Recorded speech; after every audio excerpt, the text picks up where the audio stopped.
This is GATE 2024 electrical question number 55. A 3-phase 11 kV 10 MVA synchronous generator is connected to an inductive load of power factor √3/2 via a lossless transmission line with a per phase inductive reactance of 5 ohm, and the per phase synchronous reactance of the generator is 30 ohm with negligible resistance. If the generator is producing the rated current at the rated voltage, then the power factor at the terminal of the generator is being asked. For references, you can refer to lecture 83, Effect of Variation of Field Current in Generator of the NPTEL course Electrical Machines 2 by Professor Taposh Kumar Bhattacharya, Department of Electrical Engineering, IIT Kharagpur. Coming to the concept, if this is a synchronous generator, we are drawing the per phase equivalent circuit. Then there is the JXS and JX of the transmission line, and this is E angle delta, and at the terminal of the load this is V angle 0, the receiving end, and then we know the power flow equation is 3 times the per phase RMS voltage at the receiving end and sending end, and by X and the sign of the angle between them we determine the power flow for the lossless transmission line, and also that V plus I times X is E in the phasor sense. Now coming to the phasor diagram, if this is V, because the grid voltage at the receiving end is taken as the reference for the synchronous generator tied to the grid, and this is I obviously lagging, and this is J times Ix at 90 degrees. So if this is angle is phi, which is the power factor angle at the load end, then this is 90 minus phi and this is 90 minus phi, also the alternating angle, and sum of them will give us E angle delta. So if we see this angle, then Ix, this is Ix, this X component will be Ix 90 cos of 90 minus phi, which is Ix sin phi, this length plus this length, and then this length is Ix sine of 90 minus phi, which is cos phi. So the square of them by Pythagoras theorem whole root over will give us the length of E. So this is a very important relationship. One is this and another is this.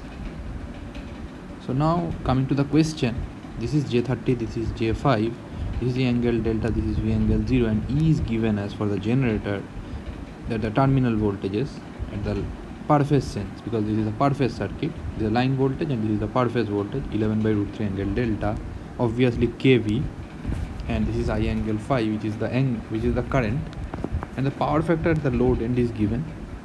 We determine phi as cos inverse √3/2 as 30 degree. Now writing the relation V plus I sin phi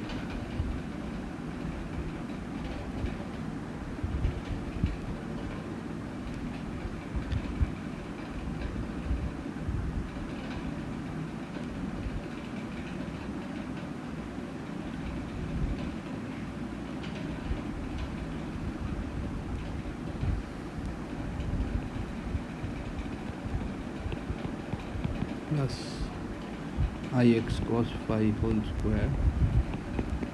So let us find out I, which is nothing but S by √3 VL, which is 10 into 10 to the power 6 by √3 into 11 to 10 to the power 3, which is coming as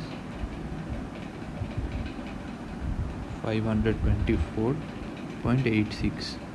So if we see 11 into 10 to the power 3 by √3, this is per phase, is equal to V, which is unknown, plus 524.86 into 5 into sin phi, which is half, this whole thing whole square, plus I times X into cos phi is √3/2 whole square, 4618.11 volts.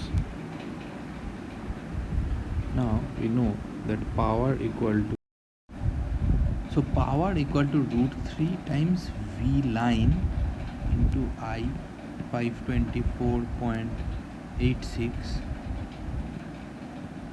and this is determined already as 4618.11,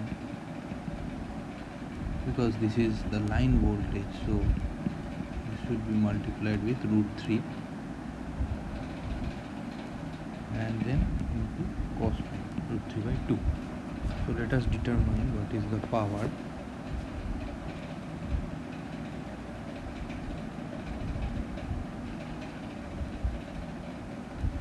So root 3 into 4618.11 times root 3 again times 524.86 times root 3 divided by 2. This is coming as 6297376.16. So this is the power.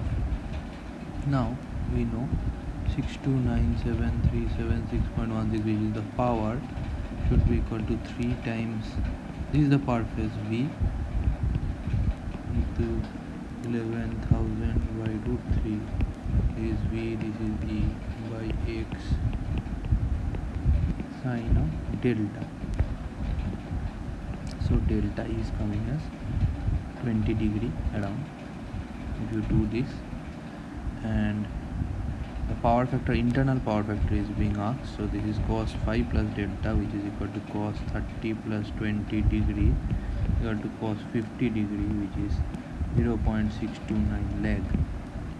Because of the phasor diagram, you can see the phasor diagram, and so the 0.63. Option A is the correct answer. Thank you.